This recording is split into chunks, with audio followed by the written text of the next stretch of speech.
Praise God. Salamat po sa ating mga kapatid na patuloy na sumusuporta sa ministry ng Ebanghelyo ng Panginoong Hesukristo. Nung nakaraang linggo ay tinapik natin yung ano yung dapat ilakad ng isang mananampalataya sa lupang ito. Diba? Naunawaan natin na ang isang mananampalataya na born again, naging anak ng Diyos, ay nagkaroon siya ng dalawang pagkatao. At naunawaan natin na ang journey ng ating pananampalataya at ang agenda ng kaharian ng Diyos na dala ng Panginoong Hesukristo ay ang ating espiritu, ang ating espiritual na buhay, yung ating dating taong namatay, yung ating lumang pagkatao, yung ating espiritu pala na dating namatay ay nabuhay na born again na, raised up at resurrected na. At sa pag-aaral natin, ang isa sa napakagandang blessing ng biyaya o ng mabuting balita ay tinapos na niya sa krus ang bisa ng kasalanan. At nakita natin na ang lahat ng nagbigay ng buhay at kalakasan at kapangyarihan sa kasalanan sa buhay ng isang tao ay kanya na po itong nasolusyonan doon sa krus. Nung nakaraan, pinakita po sa atin yung sinasabi doon sa Galatians chapter 4 verse 4 na sa takdang panahon, isinilang ang isang bata ng isang babae sa ilalim ng kautusan. Diba? Made under the law para, ano sabi ng verse 5, para tayo'y matubos sa kautusan to redeem those who were under the law.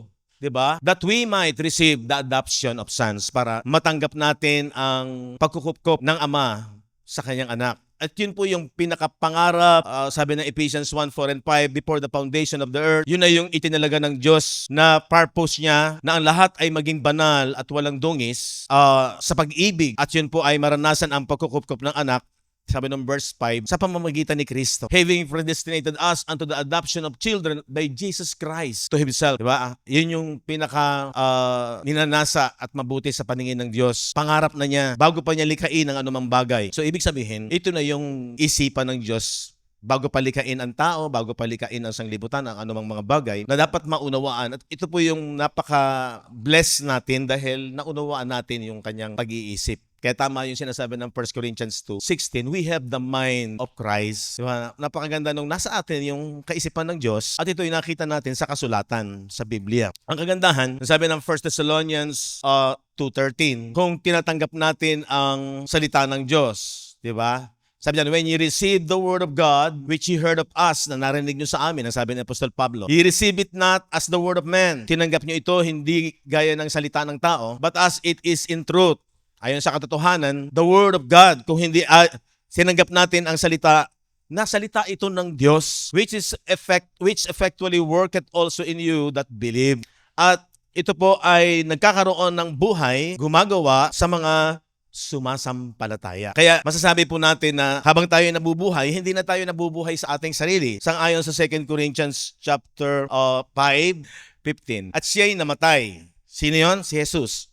Dahil sa lahat, para sa lahat ng tao, lalo na sa mga sumampalataya. Siya'y namatay dahil sa lahat, upang ang nangabubuhay ay wag nang mabuhay pa sa kanilang sarili. So itong mga mananampalataya na dati patay, pero dahil sa kamatayan ni Jesus, namatay si Jesus para tayo ay bigyan ng buhay. At kung tayo po ngayon ay na born again, resurrected na yung dati nating patay na espiritu, hindi na raw tayo nabubuhay para sa ating mga sarili, kung hindi doon sa namatay. So yung buhay natin, dahil pag-aari tayo ng Diyos at si Kristo na ang nabubuhay sa atin. Kaya sabi diyan, tayo daw nabubuhay na para doon sa namatay sa atin dahil tayo ay muling nabuhay. So yung ating inward man, lalo na yung ating isipan, pag-iisip na yan ni Kristo. Hindi na lamang tayo nabubuhay para dito lamang sa lupa. So kung bakit meron tayong dalawang pagkatao at alam mo yung pamamaraan at paglakad ng buhay ng isang Kristiyano, isang tunay na born again. Sapagat ang na born again sa kanya, yung kanyang espiritu, kaya po sinasabi na born in the spirit. At nakita natin yung kanyang kaharian. Nasa atin na yung kanyang kaharian. Ang sabi ng Colossians 1:13, kung hindi ako nagkakamali, ay delivered na yung ating espiritu sa power of darkness, who had delivered us from the power of darkness. So, sa isang mananampalataya na maliwanag ang bisa ng ginawa ni Jesus sa krus, na tinapos na niya yung kadiliman, kamatayan. Ito yung napakaganda, no? Pag maliwanag po sa atin ang mabuting balita, ay alam mo na yung kalalagayan ng iyong inward man. Nga lamang, napakahalaga yung pagkaunawa na meron ka ng dalawang pagkatao. Itong ating outward man, nakakaranas pa rin po ito ng problema, nakakaranas pa rin po ito ng iba't ibang mga kung ano yung nangyayari sa mundong ito, kagaya po sa ating panahon ngayon na mayroong babala ng digmaan at ang ilan nating mga mahal sa buhay ay naapektuhan, kagaya ni Faith. Kaya lagi natin ding sinasama sa panalangin, naapektuhan yung kanilang sitwasyon dahil sa mga pangyayari. Kung hindi mo naunawaan, ito yung kagandahan po na maliwanag ang bisa ng Ebanghelyo. Kung hindi mo nauunawaan na ang liwanag ng bisa ng ginawa ni Jesus ay nakapokus doon sa ating spiritual na buhay, kung bakit sinabi ng Ephesians 1:3 na pinagpala na tayo ng lahat ng pagpapalang spiritual sa sangkalangitan kay Kristo Jesus. Kung bakit napupuri natin at napapasalamatan ang Diyos, although itong ating outward man ay nakakaranas pa rin ng mga negatibo sa buhay sa lupang ito. Walang pagkakaiba sa panahon din ng mga first century believers, ng mga apostol, Apostol Pablo, na inaangkin nila yung tagumpay, more than conquerors sila, pero andun pa rin yung nararanasan nilang mga pag-uusig at sila nga po yung nakaranas ng matinding kapighatian, di ba? In their time. Maging sa buhay natin, ganito rin. Pero ang maganda, pag naunawaan mo yung katotohanan at liwanag ng mabuting balita, yung joy, yung peace, yung sinasabi ng Romans 14:17. For the kingdom of God is not meat and drink. Ano yung meat and drink?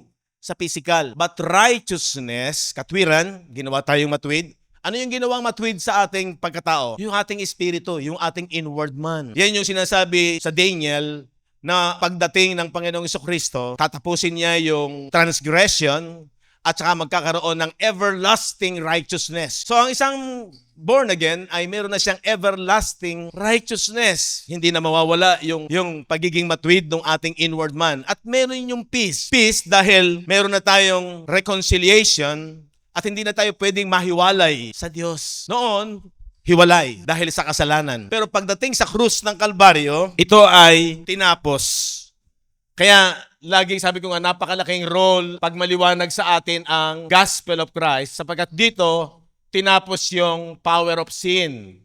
Yung power of sin, sabi ng Romans 8:3, hinatulan na yung kasalanan. For what the law could not do. Yung hindi magawa ng kautusan. Ano yung hindi magawa ng kautusan? In that it was weak through the flesh.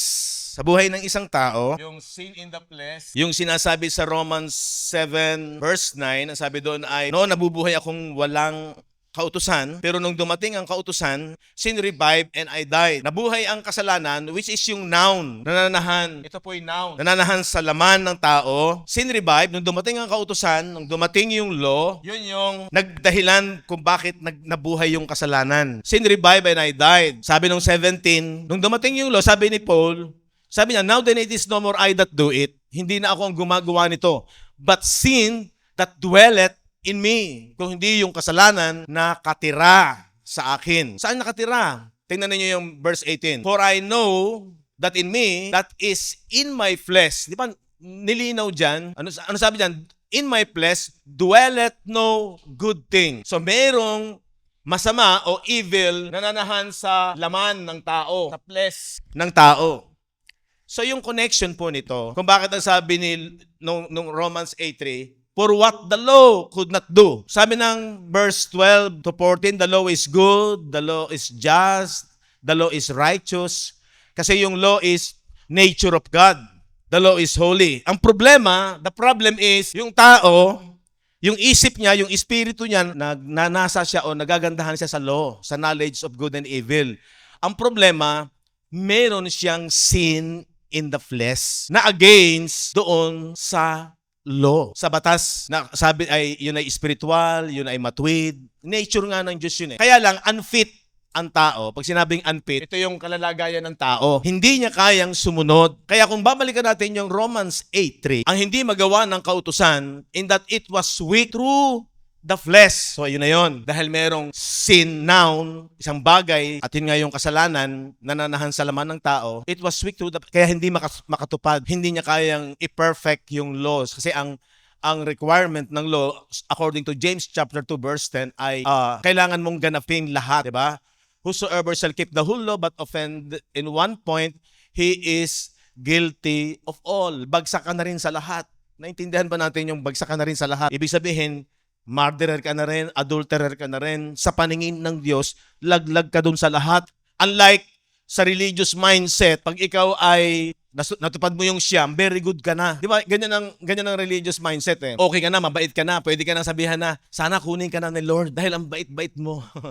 So yun yung pamantayan ng religious system. Pero tayong mga mananampalataya sa salita ng Diyos, ang maganda, maliwanag ang pag-aaral at pagkaunawa sa katotohanan. Kagaya nga, na-reveal sa atin na ang mystery ng gospel na ni-reveal kay Paul, mabuti na lang ang pinakasentro din ng ministry ni Paul ay ang mga Gentiles, tayong mga Hentil. At ipinaunawa sa kanya ng Panginoon, walang tao, walang ibang nagturo sa kanya, kung hindi mismo si Jesus. According to Galatians chapter 1, 3 taon sa Arabia, inireveal sa kanya ng Panginoon itong mystery ng gospel. At sabi ko nga, wala kang makikita na sa mga ibang mga apostol na itinuro ito. Redeemed from the law, tinubos tayo sa law. Siya lang halos ang nagsabi ng Christ is the end of the law. Diba? Romans 10:4. For righteousness, para yung katwiran na everlasting righteousness ay makamit ng isang tao. Diba? Kasi doon sa Romans 8:3, ang solusyon na hindi kayang sumunod ng tao na may kahinaan sa kanyang laman ay ginawa ng Diyos nung sinugo niya yung kanyang anak. God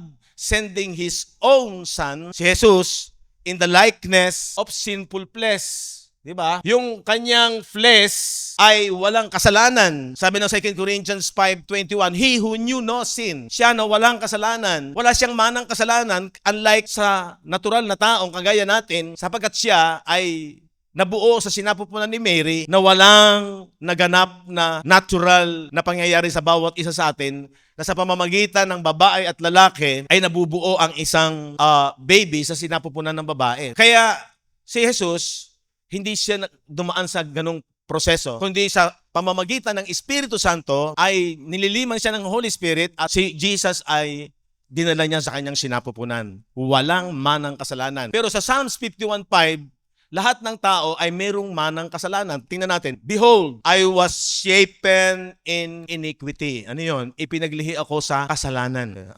And in sin did my mother conceive me. Doon pa lang sa sinapupunan ng tiyan nung ina, nung isang baby na nabubuo na rin yung pinaglihi na rin siya sa kasalanan. Habang nabubuo yung flesh, ando na yung sin in the flesh. Di ba? So makikita po natin na talagang ang tao po ay walang kakayanan sa kanyang sarili para matupad niya para maabot niya ang Diyos doon sa kabanalan na ibig niya. Kung hindi, napag-aralan din po natin, may purpose lang yung law. Sa lahat ng bagay, may layunin ang Diyos. Siguro, minsan katanungan, bakit ganon? Bakit nilikha ng Diyos ang tao na mayroong kasalanan, sin in the flesh? No? Bakit ganon? Yan ang isang malaking katanungan. Pero may purpose ang lahat ng bagay. Kung babalik ka sa Ephesians 1:4 and 5, yun ang kasagutan. Itinalaga, design na ng Diyos na ang lahat ng tao ay magiging banal at walang dungis. At yung tinutukoy doon na banal at walang dungis, hindi po nakapokus sa outward man yon. Kasi nga, ang nature ng ating outward man ay likas siyang alipin ng kasalanan. Di ba sa Romans 7:14, ipinagbili sa kasalanan. Alipin ang tao sa kasalanan. Ibig sabihin, wala siyang magagawa. Nung wala pa si Kristo, talagang ang pinaka-master niya, yung laman niya. For we know that the law is spiritual. The law is good. Spiritual. Pero, ang problema, ang tao ay carnal. Sold under sin. Alipin ng kasalanan. Kaya yun ang sinolusyonan ng Diyos.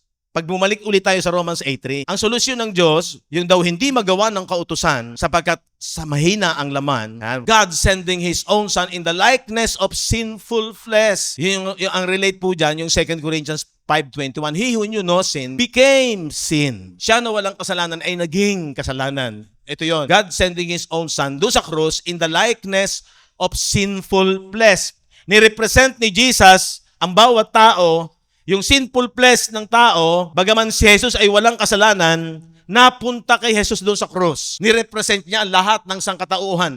Walang favoritism, walang itinatangi, pantay-pantay. Lahat ng tao ay inilakip. Sangayon sa Romans chapter 6, ang lahat ng nangyari sa kamatayan at sa pagkabuhay ni Jesus, inilakip tayo ng Diyos. Kaya ang request ng Romans chapter 6, reckon yourselves. Count yourselves. Ibilang ninyo. Yun ang pananampalataya natin sa gospel. isama natin dahil inilakip tayo ng Diyos, lahat ng nangyari kay Jesus, ikaw, ako, lahat ng tao na buhay noon, first century believers, at maging sa ating panahon ngayon, and even sa future, inilakip ni Jesus ang lahat ng tao doon sa kanyang kamatayan at sa kanyang pagkabuhay na mag-uli. Kaya ang sentro ng buhay ng ating pananampalataya, dito nakapokus. Kaya yun ang challenge ko. Dapat i-master natin, maging maliwanag sa atin ang detalye noong gospel. At napakapalad po natin, sabi ko nga kanina, napakapalad natin kasi maraming simbahan at tayo naging dumaan din sa ganong sitwasyon. Sinasabi natin na si Jesus ay namatay, napako namatay at inilibing at nabuhay na maguli. Pero yung liwanag ng ebanghelyo, hindi natin naunawaan. Kung bakit, nung araw, naging biktima pa rin tayo na tayo ay may power pa rin yung sin. Kaya lang, dito sa ating pag-aaral, nung isang linggo, naunawaan natin na yung ating espiritu redeemed na sa power of darkness. At ang sabi ng 2 Timothy 1:9 and 10, abolish na yung death. Hindi na pwedeng mamatay yon. Yung binuhay na mag-uli, kung talagang born again ng isang mananampalataya, dahil ang nabo-born again ay, sabi ni Paul sa 1 Corinthians or 2 Corinthians 4:15, I have begotten thee through the gospel. Di ba?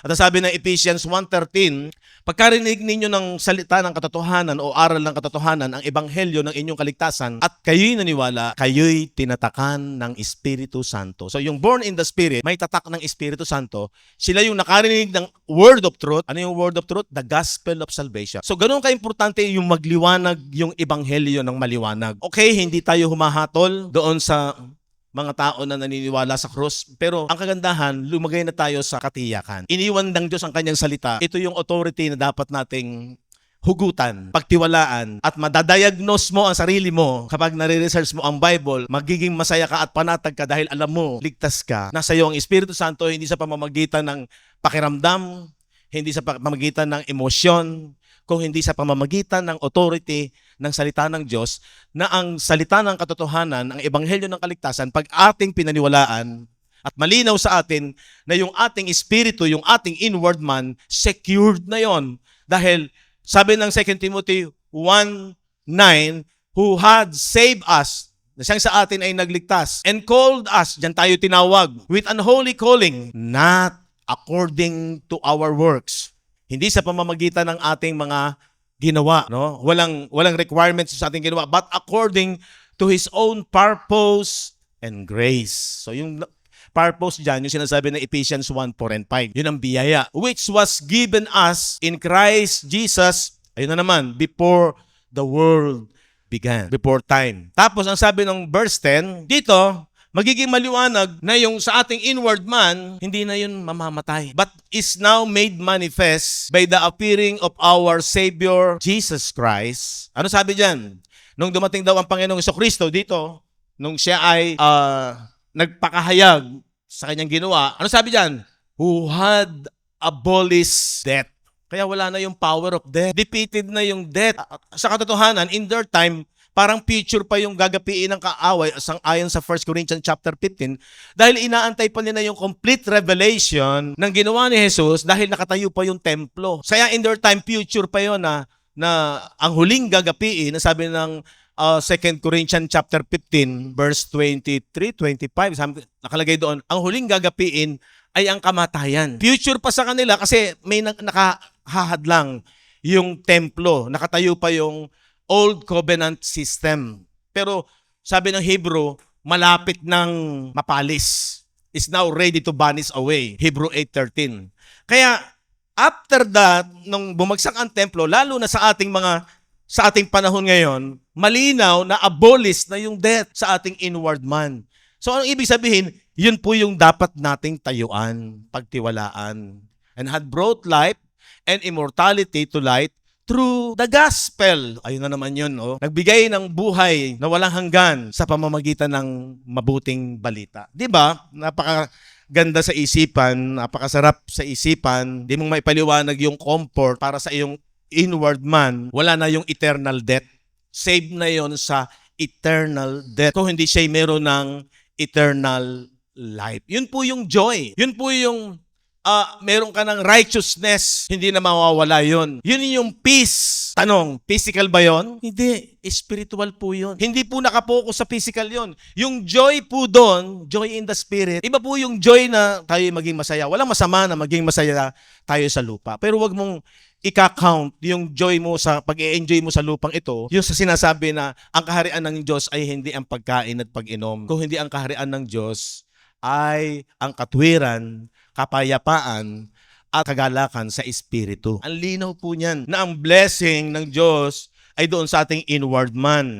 At makikita natin na ikaw na isang mananampalataya, alam mo na ang paglakad mo sa lupang ito. At sabi ko nga, although meron tayong mga pangarap para sa ating physical na pamumuhay, no? Pero kung sakali mang hindi mo agad makuha yung mga blessing na yan, yung mga physical blessing, financial blessing, material, kung hindi man matupad, meron ka pa ring joy.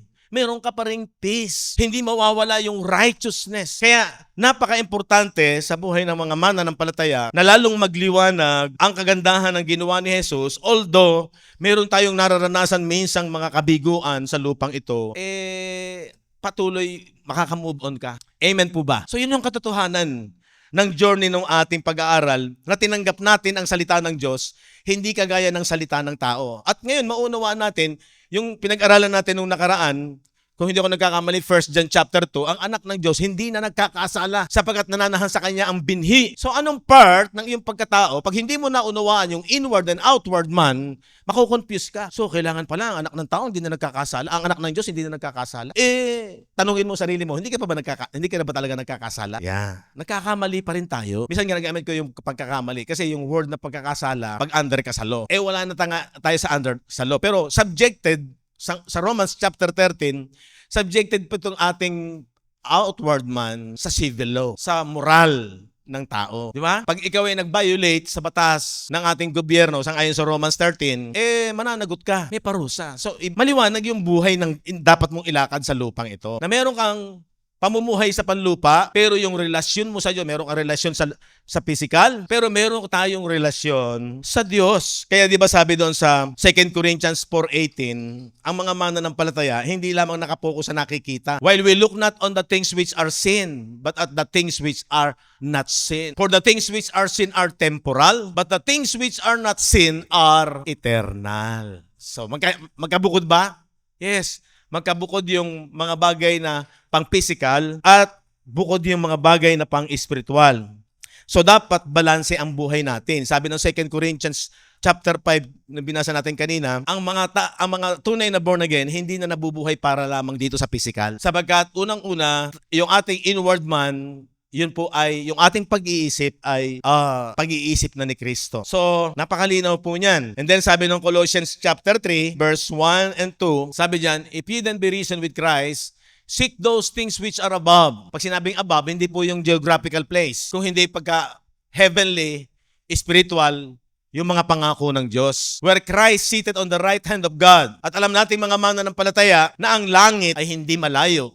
Kung hindi, sabi ng Revelation, hindi ko nagkakamali, chapter 20 or chapter 21, nakita ni John na ang bagong langit at bagong lupa ay bumababa, diba, dito sa lupa. Kaya hindi na po malayo ang heaven sa ating panahon ngayon. Okay, ibig po sabihin, ito po yung laban ng ating pananampalataya. Na ang pinaka-authority natin habang tumatagal ay ang scripture. Ang laban ay masyado tayong nasanay, nakapokus tayo minsan kung ano yung sasabihin ng tao. Minsan ito yung kalaban sa pananampalataya. Pero dapat, dahil hindi tayo tumitingin sa dami, sa bilang ng naniniwala at nakikipagkaisa sa atin, kung hindi ang pakikipagkaisa natin sa salita ng Diyos, hindi sa salita ng tao. Di ba? Pag binalikan mo yung 1 Thessalonians 2:13, tinanggap natin ang ipinangaral ng mga apostol, di ba? Tinanggap natin ang salita ng Diyos, hindi kagaya ng salita ng tao. So, wag natin kalilimutan yan. Ang problema kasi, yung tao, yung ating kapaligiran ng mga kasama nating tao sa lupang ito, nakikita natin, na-observe natin. Minsan, kontrolado tayo nung sasabihin ng tao, nung marami. Sa pananampalataya, kita natin sa Bible, majority is not the winner. Kung hindi talagang ilalaban mo kung ano yung sinabi ng Diyos, mag-stand ka doon, no matter what. Kung ano man ang sabihin ng ibang tao. Dahil hindi na tayo man's pleaser. Kung hindi tayo ay God's pleaser. Amen? Pwede rin namang man's pleaser para lamang madala mo siya sa ebanghelyo. Yun ang buhay ni Pablo. Nakikisama siya, nakikisalamuha siya sa mga kung ano ang tradisyon ng mga taong gano'n. Sumasama siya, pero ang gusto niya, i-win sila. Bandang huli, dadalhin. Parang ang Panginoong Hesus, ganun din, di ba? Ang usapan, dadalhin muna niya sa physical, pero gagawin niya, ihahambing niya yung papunta sa panlangit, spiritual na usapan. Parang yung babaeng Samaritana sa pamamagitan ng tubig na umigib dun sa balon. From physical to spiritual. So gamitin natin itong physical. Ito yung dapat nating dahilan kung bakit nabubuhay ka pa sa physical. Vessel of honor ka, according to Corinthians. Na tayo mga mananampalataya, tayo ay vessel of honor ng Diyos. Tayo ay representative. Tayo yung kanyang kamay, bibig, at paa habang nasa physical na buhay na ito. Ito yung hindi na ang buhay natin ay para lamang maging maganda ang buhay. Wala namang masama sa tayo ay maging maganda ang buhay. Pero iba na yung kaisipan ng isang Kristiyano, ng isang mananampalataya. Kasi mas malaga ang focus niya ayon sa Colossians chapter 3, verse 1 and 2, if you then be risen with Christ, tayo po ba'y nabuhay ng kasama ni Kristo? Amen. Yan po yung mga born again. Ano sabi diyan? Seek those things which are above, where Christ seated on the right hand of God. And then verse 2, set your affection on things above, not on things on earth. So, hindi po masama ang mag-enjoy sa physical, mag-bonding sa physical. Pero ang kagandahan ng ikaw ay mananampalataya, hindi lang doon ang kaligayahan mo. Higit ang pagkaunawa natin sa kaligayahan ng pangako ng Diyos. Okay, so kagaya nito, sitwasyon natin sa panahon ngayon, paano mo tatayuan ang salita ng Diyos? Ang karamihan sumusuporta, maraming simbahan sumusuporta ngayon sa kalalagayan ng nangyayaring sigalot sa Israel at sa mga kalapit na bansa niya, lalo na sa mga Arab countries. Diba? Ang isang bagay na nagiging maliwanag habang ikaw ay nakatutok sa pag-aaral at katotohanan ng salita ng Diyos na dapat mong tayuan at labanan ay ang katotohanan, lalo na ngayon na ang bansang Israel bang sa ating panahon ngayon, sila ba yung tunay at Israel ng Diyos na sinasabi sa Biblia? Diba? Sapagkat sa katotohanan, pag ating lubusang sinaliksik ang kasulatan, kasi sabi niyan, maraming tao nagbabasa ng Biblia, iniisip na hindi kailanman ihihiwalay daw ng Diyos ang bansang Israel, which is physical nation Israel, kahit daw ano ang mangyari. Ito yung belief ng marami. Pero iba ang pinapakita ng kasulatan. Kasi nga, sa Gospel of Christ, sabi ko, ito'y susi eh. Ang focus ng Diyos is spiritual. Tapos na yung physical. Kaya yung Old Covenant, nakapokus lang yun sa physical blessing. Pinag-aralan natin noong nakaraan. Hebrew 9, 13 and 14. Diba? Na yung dugo ng mga hayop, ang nililinis noon ay yung flesh. Pero yung dugo ng Panginoong Jesucristo, ayon sa verse 14, ay ang nililinis noon yung conscience, yung isipan, yung pagka-guilty sa kasalanan. Dahil nga, pag nagliwanag sa isipan ng isang tao, ang ginawa ni Jesus, yung isipan mo nawawala na sa pagka-guilty kasi alam mo yung inward man mo ay wala na sa kautusan. Abolish na yung kautusan. Niredeem na tayo sa law. At tayo ay nasa ministry of reconciliation. Kaya ang kingdom of God ay merong kapayapaan na pinakipagkasundo na yung ating inward man sa Diyos. Kaya ministry of reconciliation. Ito yung kagandahan nung alam mo yung liwanag ng ebanghelyo. Kaya kung merong mga topic na anong tawag dyan, medyo controversial, di ka na basta-basta madadala. Kasi maliwanag na sa iyo na ang Israel sa panahon ngayon, ang true Israel ay hindi na sa outward, hindi na sa physical, kung hindi sa spiritual na. Lahat ng nakipagkaisa kay Kristo, sila ang new creature, new Jerusalem, new Israel. Amen po ba? Pinag-aralan natin yan. Okay. Merong ilang mga talata dito na ating papaksain. Kaya sabi ko, napakahalaga na magliwanag tong ebanghelyo para di ka na makonfuse. Ano ba paniniwalaan ko? Ang daming nagsasabi, ang daming theologian. Ganito yung ating dating paniniwala pagkatapos ganito. So, babalik tayo na kailangan ang pinaka-authority mo, scripture. Wala akong pakialam kung marami sila, pero ang mahalaga, kung ano yung liwanag ng salita ng Diyos, yun ang stand. Yun ang ating pakikipaglaban. Yun ang ating tatayuan. Kasi, ang binibigyan natin ng lugod, ang Diyos, hindi ang tao. So, ito yung laban. So, sabi diyan, hindi natin alam na pag binasa natin ang Bible, nung araw, hindi natin masyadong liwanag na maraming babala ang mga propeta dahil hindi naging tapat sa tipan ang nation Israel at sila'y dinala doon sa hatol at sila'y dinalahan ng paghihiwalay o yung tinatawag na diborsyo o divorce. Ang paghahambing ng relasyon ng Diyos sa Israel ay parang isang kasalan. Huwag natin kalilimutan. Yan ang inihalin tulad sa Biblia, sa kasulatan. Makikita sa buong lumang tipan, ang Israel ay tinawag na babaeng ikakasal. Sila nga yung asawa ng Panginoon, di ba? Sang-ayon sa Jeremiah kung bakit ang Diyos ay nagselos sa kanila dahil sila ay nagkaroon ng ibang Diyos o Diyos-Diyosan. Ngunit nung sirain nila ang tipan, sumamba sila sa mga Diyos-Diyosan, sa mga Diyos-Diyosan, inusig nila yung mga matuwid, yung mga propeta, tinanggihan nila, lalo na si Kristo, ang Mesiyas. Ipinahayag ng Diyos na matatapos na ang kanilang relasyon sa tipan. So dapat alam natin ito. Hindi ito basta-basta parang emotional na reaksyon ng Diyos.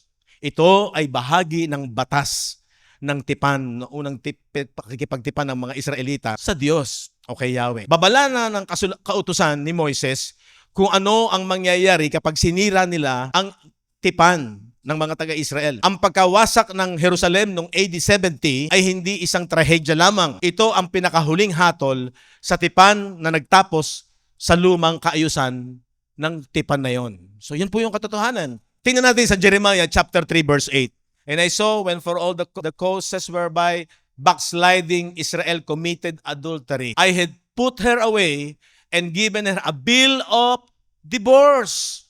Yet her treacherous sister Judah feared not, but went and played the harlot also. Aking nakita nang dahil dito sa pangangalunya ng tumalikod na Israel, akin siyang pinalayas at binigyan ko siya ng sulat ng paghihiwalay. Gayon may hindi natakot ang taksil niyang kapatid na Huda, kung hindi siya man ay yumaon at nagpatutot. Ibig sabihin, nung una, yung 10 tribes of Israel lang ang unang inihiwalay ng Diyos. At di ba sa panahon ng Babylonian Empire, kung hindi ako nagkakamali. Pagkatapos, pati yung dalawang tribes, yung Judah at Benjamin, kung hindi ako nagkakamali, ay nagtaksil din sa tipanan ng Diyos. Kung bakit, dito makikita natin, ang Diyos mismo ang nagsabi na binigyan niya ng kasulatan ng diborsyo ang Israel.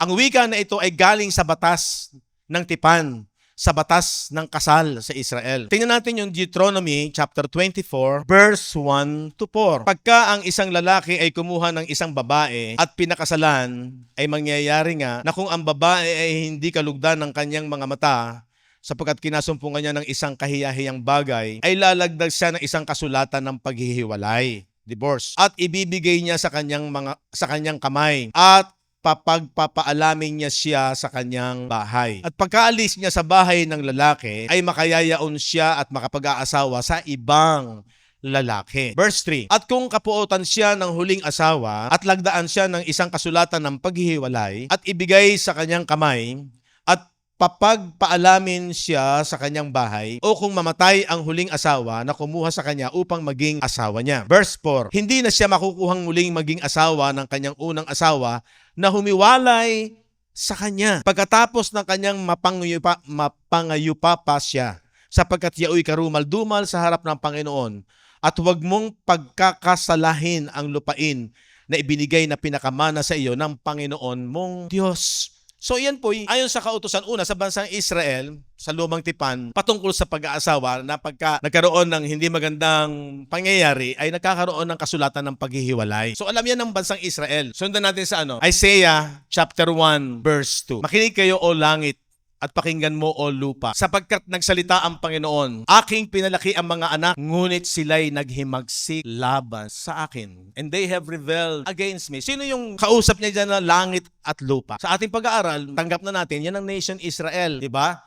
Nanggaling din yan doon sa Deuteronomy chapter 31 verse 28. Tingnan natin. Gather unto me all the elders of your tribes and your officers, that I may speak these words in their ears, and call heaven and earth to record against them. O diba? Ginagamit niya yung term na word na heaven and earth. Tinawag niya ang Israel na heaven and earth Kinreate niya na ang unang langit at lupa para ding sa pakikipagtipan nasaksi ang langit at ang lupa. So hindi ito tumutukoy sa physical na universo o planetary earth and heaven. Ito ay tumutukoy sa mundo ng tipan ng Israel. Ang templo, maging ang templo, ang pagkasaserdote ng mga priests that time, ang kaayusan ng kautusan na bumubuo sa kanilang relasyon sa Diyos.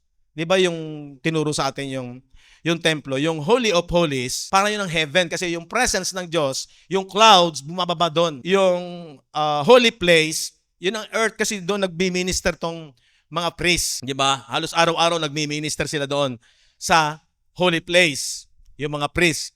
Kaya yun ang tinatawag na parang earth, yung templo. Inihambing sa heaven and earth, maging yung templo. Kaya, sabi dito, nung magsalita si Jesus sa Matthew chapter 24, verses 34 and 35. Tingnan natin. Yan. Verily I say unto you, this generation shall not pass till all these things be fulfilled. Ano sumunod? 35? Heaven and earth shall pass away, but my word shall not pass away. Di ba? Haninaw niyan. So, hindi tinutukoy dito yung physical heaven and earth. Kung hindi ang tumutukoy dito, yung nation Israel na tinawag niyang langit at lupa. Sabi doon sa 34, katotohanan sinasabi ko sa inyo, hindi lilipas ang lahing ito. So yung generation ng mga believers that time o ng mga tao that time nakausap ni Jesus. Sabi niya, hindi lilipas ang lahing ito hanggang sa magaganap ang lahat ng mga bagay na ito. 35, ang langit at ang lupa ay lilipas. So, hindi po ang paglipas ay yung physical heaven and earth. Ang tinutukoy yung nation Israel dahil dinivorce nga ng Diyos. Ang langit at lupa ay lilipas. Datapot ang aking mga salita ay hindi lilipas. Tingnan natin ang connection niya sa Matthew chapter 21 verse 43. Kaya nga sinasabi ko sa inyo, aalisin sa inyo ang kaharian ng Diyos at ibibigay sa isang bansang nagkakabunga. Yun na pa yung bunga ng divorce. Therefore I say unto you, the kingdom of God shall be taken from you. Sinong kausap dyan? Lalo na yung mga religious leader, yung mga Pariseo, di ba? Malinaw po na sila yung dinivorce ng Diyos. Yung langit at lupang yun ay lilipas. Sinabi ito ni Jesus ng direkta sa mga pinuno ng relihiyon ng Israel. Sila ang tagapangalaga ng kaharian sa ilalim ng tipan. Ngunit ang problema, tinanggihan nila ang anak ng Diyos. Dahil sa pagtangging yon, sinabi ni Jesus na kukunin sa kanila ang kaharian. Ibig sabihin nito, ang sistema ng templo, yung authority ng mga saserdote, yung mga lahi ni Levi at ni Aaron, at ang mga pribilehiyo ng tipan na tinatamasa ng Israel, yun yung matatapos. Ang kaharian daw ay ibibigay sa bagong bayan. Basahin natin tong Ephesians chapter 2, verse 19 to 22. So ito yung mga connection ng katibayan, ng katotohanan na tinapos na yung tipan ng Diyos sa bansang Israel, physical nation Israel. Ang kaharian ay ibibigay sa bagong bayan ng tipan. Ang mga naniniwala kay Kristo, ito ang iglesia, ang katawan ni Kristo o sambahayan ng Diyos. Now therefore you are no more strangers and foreigners, but fellow citizens with the saints and of the household of God. 20, and are built upon the foundation of the apostles and prophets, Jesus Christ himself being the chief cornerstone. 21, in whom all things, in him all the building with built praying together, groweth unto an holy temple in the Lord. 22, in whom ye are also builded together for an habitation of God through the Spirit. So ibig sabihin, ito na yung tunay na templo ng Diyos. Wala na yung, kaya nga bumagsak yung dating templo, yung physical temple, noong AD 70. Dito, pinapatunayan na yung binild na temple ng Diyos,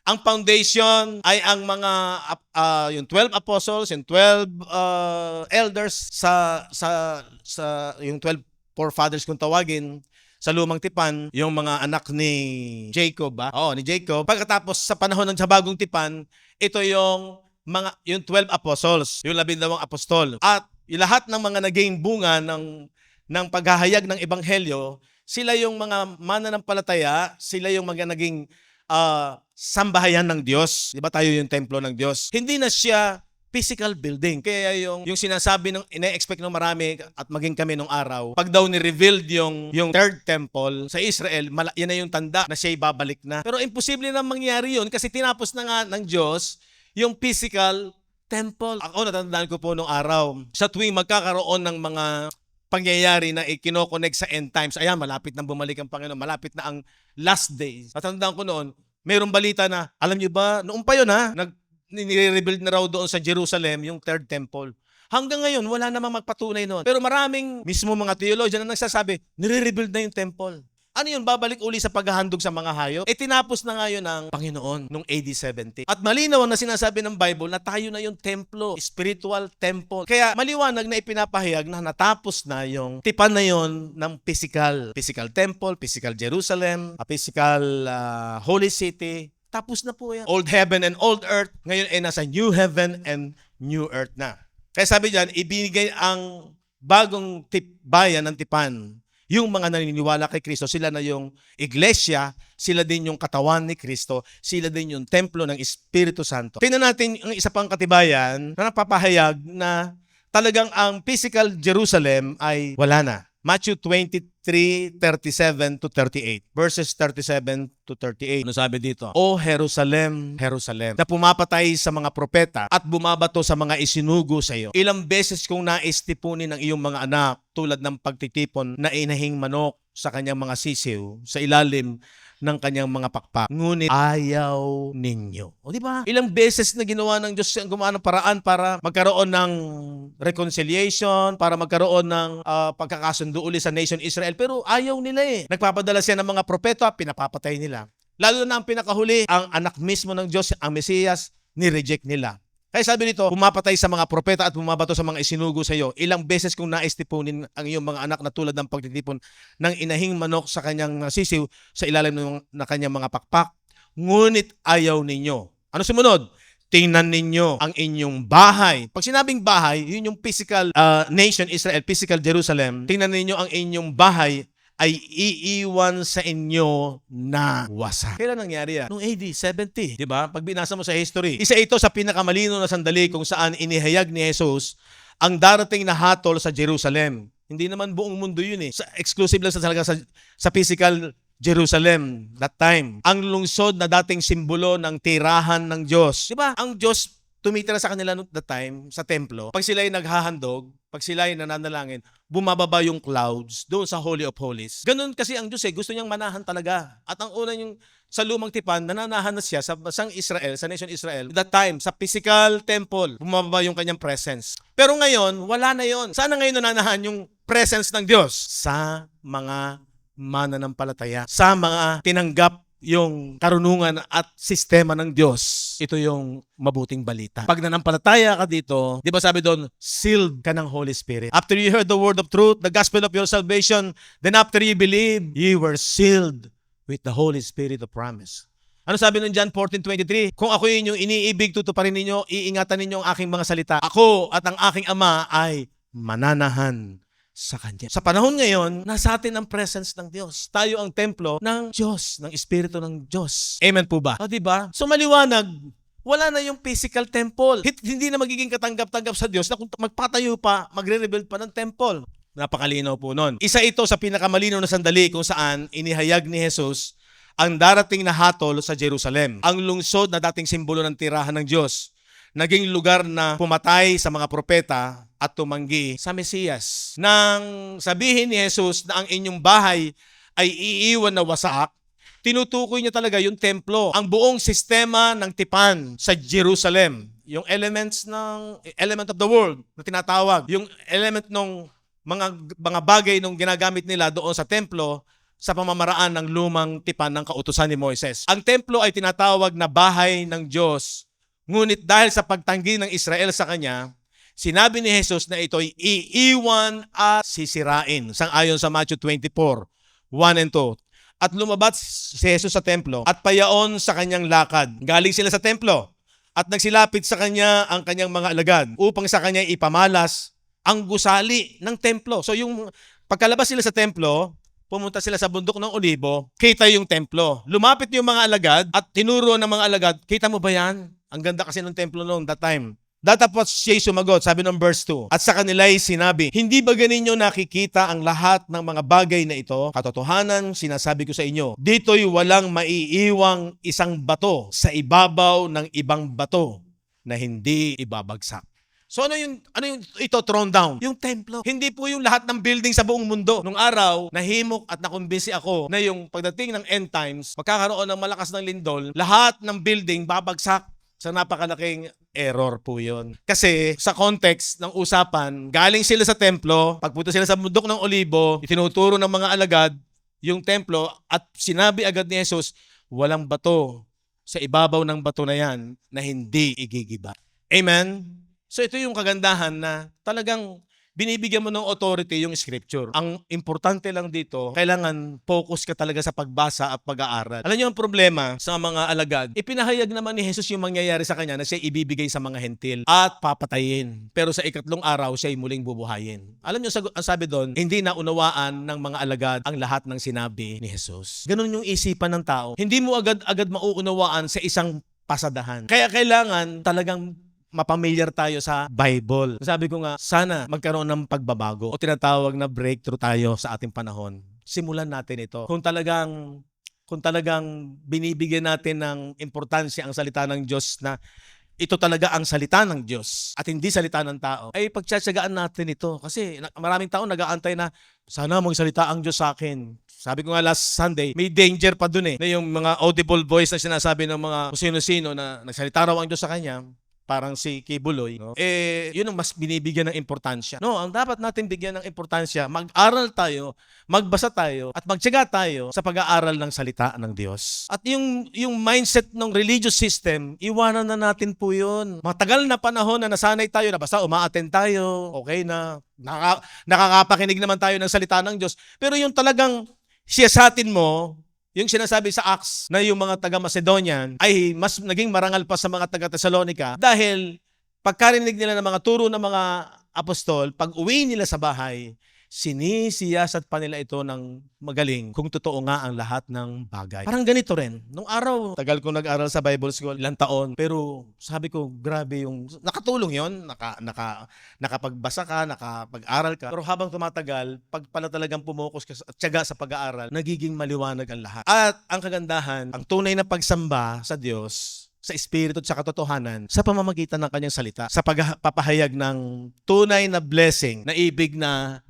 matanggap ng Diyos ng lahat ng tao. At yun nga po spiritual blessing. Tahasang hinulaan ni Jesus ang pagkukubkob at pagkawasak ng Jerusalem. Hindi ito simbolikong wika. Ito ay literal na pangyayaring mangyayari sa henerasyong iyon. Lucas 21:32. Verily I say unto you, this generation shall not pass away till all be fulfilled. Katotohanan sinasabi ko sa inyo, hindi lilipas ang lahing ito. Hindi naman sinabing that generation Those generation. This generation, yung henerasyon na yon, ng panahon na yon, hanggang sa maganap ang lahat ng bagay. Diba? Ang mga pariralang mga araw ng paghihiganti ay wika ng hatol sa tipan. Galing din ito sa kautusan ni Moises, kung saan binalaan ng Israel na ang kanilang pagre-rebelde o paghihimagsik ay magdadala ng pambansang pagkawasak. O hindi ibig sabihin, yung generation ng nasyong Israel, lalo na nung dumating si Kristo, sa kanila yung panahon na naganap yung lahat ng hula. Tingnan nga natin itong sinasabi sa Deuteronomy chapter 28 verses 49 to 52. Magdadala ang Panginoon ng isang bansang laban sa iyo mula sa malayo, mula sa katapusan ng lupa, na gaya ng lumilipad ang agila, isang bansang ang wika'y hindi mo nababatid. Bansang mukhang mabangis, na hindi igagalang ang pagkatao ng matanda at magpapakundangan sa bata. At kanyang kakanin ang anak ng iyong hayop at ang bunga ng iyong lupa hanggang sa maibuwal ka na wala ring matitira sa iyong trigo, alak o langis ng karagdagan ng iyong bakahan o ng anak ng iyong kawan hanggang sa ikaw ay malipol. At kanyang kukubkubin ka sa lahat ng iyong mga pintuang daan hanggang sa ang iyong mataas at nakabakod na kuta, yung wall ng Jerusalem, ay malagpak na siyang iyong inaasahan sa iyong buong lupain. At kanyang kukubkubin ka sa lahat ng iyong mga pintuang bayan sa iyong buong lupain na ibinibigay sa iyo ng Panginoon mong Diyos. So, sabi diyan, sinabi ni Jesus na yung mga pangyayaring ito ay matutupad sa lahat, ng nakasulat, kasama ang mga babala ni Moises at ng mga propeta. Ang hula ni Daniel tungkol sa pagkawasak ng kapangyarihan ng banal na bayan o yung Jerusalem. Yun ang inakatala sa Daniel chapter 12 verse 7. Ang pagkukubkob ng mga Romano sa Jerusalem noong AD 66 to 70 ang naging makasaysayang katuparan nung hula. Napulpil po yung hula. Hebrew 8:13, sa pagsasabing ang bagong tipan ang ginawa niyang lipas na ang una at ang anumang lumuluma ay malapit nang mawala. Yung Hebrew 8:13. Malinaw na sinasabi ng may akda ng Hebreo na ang lumang tipan ay lipas na noong unang siglo. Ito'y tumatanda at malapit nang mawala. Nung sinulat yung Hebreo 8:13, siguro mga 60 o more than 60 AD, yun daw lumang tipan, yung pinakapuso ng lumang tipan, yung templo, ay mawawala. Nakatayo pa ang templo ng isulat ang Hebreo, ngulit malapit na itong mawala. Lamang ang ilang taon, mawawasak ang Jerusalem at ang templo noong AD 70. Ang pagkawala na ito ang naging nakikitang wakas ng sistemang tipan na matagal nang umiiral sa Israel. Sabi ng Hebrew 9:26-28, binibilisan ko na po. Sinasabi ng manunulat na si Kristo ay nagpakita minsan sa katapusan ng mga kapanahunan upang alisin ang kasalanan sa pamamagitan ng kanyang sakripisyo. Dito pa lang, sa ginawang sakripisyo ng Panginoon, tinapos na niya ang kasalanan. Ang ikalawang pagparito na binanggit dito ay may kaugnayan sa kaligtasan ng mga naghihintay sa kanya. Ipinangako ni Jesus na mangyayari ito sa loob ng henerasyong iyon. Sangayon sa Matthew 16:27-28, Matthew 24-34. Ang pagparitong iyon sa hatol ng pagkawasak ng Jerusalem ang kumumpleto sa paglipat mula sa lumang tipan patungo sa ganap na nahayag na kaharian ng bagong tipan. Yan din yung relate doon sa Daniel 12:7. Yung ang kanilang authority, yung kanilang relasyon sa Diyos sa pamamagitan ng kautusan ni Moises, yung sistema ng templo. Nung masira ang templo noong AD 70, tuluyan nang natapos ang sistemang yun. Makinig kayo magaling. Yung last day, yung end of the world, yun po yung end ng lumang tipan. Yung sistema ng lumang tipan ng nation Israel, nung dumating si Jesus, dahil papasok na ni Jesus yung bagong tipan, so yun ang last day ng lumang tipan at saka yung end of the old covenant world. Amen po ba? Kaya hindi tayo dapat matangay, matakot tuwing magkakaroon ng digmaan na yan, magkakaroon ng mga ganyan. Kinoconnect sa end times, end of the world, last day. Ilang beses nang nangyari ito. Nasa Bible school pa ako noong panahon sa Iraq, si Saddam Hussein. Ayun na naman, ikinonnect yun. Malapit na. May mga sumunod pa. Nung dumating yung COVID, nabuhay na naman yung end times. Last day. Wala na ba talagang katapusan yun? Pero, kung binibigyan natin ng authority ang scripture, panatag ka. Di bali na kung kakaunti kakampi natin. Ang kakampi natin, yung kaliwanagan ng salita ng Diyos. Amen po ba? Alam niyo po, bakit mahalaga na nauunawaan natin ang katotohanan na to? Alam niyo, parang kanta. Pagsala ka sa timing, hindi na maganda ang kanta. At hindi talagang kanta. Yung timing lang, malaking bagay po yun. Meron nagbiro. Yung kanta raw na, sino nakakalam ng You Are My Special Angel? Sabi nung aking kumpare, You are my special angel. Diba? Pagsala, kahit anong ganda ng tono, kahit tama sa tono, pero sala ang timing, wala na, hindi na maganda. Parang ganyan din po ito. Kung yung mga tinuturo ng panahon, ng katuparan ng hula, sasala ka, sala ka sa timing. At malaking epekto yon. Bakit? Dapat hindi ka na natatakot. Alam mo na, ang kagandahan ng maliwanag ang gospel, alam mo na secured na yung inward man mo. Dumating man ang anumang mga sitwasyon, hindi ka na, gumagawa na naman ng kaaway. Tapos na nga yung kaaway di ba? Meron pa bang kaaway? Yung tinatawag na kaaway noong unang panahon, ang naging kaaway ay yung sistema ng lumang tipan. Sa tuwing yung lumang tipan ay inililink pa sa bagong tipan, may bisa pa ang kasalanan. Tama? So pagsala ka sa timing, nagkakaroon ng epekto sa kagandahan ng mabuting balita. Kaya mahalaga na maunawaan ito ng malinaw. Kasi meron ka ng kapanatagan, meron ka ng joy in the spirit. Hindi na mawawala yon, secured na yon. Maliwanag sa iyo ang katotohanan na ginawa ni Jesus. Yung bisa nung ginawa ni Jesus, na i-enjoy mo, na a-appreciate mo, na pupuri mo siya, napapasalamatan mo siya, no matter what minsan ang nagaganap na iba't ibang bagay na negatibo sa buhay natin sa physical. Amen po ba? So yun po yung good news. Kaya salamat sa Panginoon, dapat magpatuloy lang po tayo. Itong mga ilang bagay na talata to ay maiksi pa nga po ito para lalong malinang natin ang katotohanan dahil malaking tulong po ito.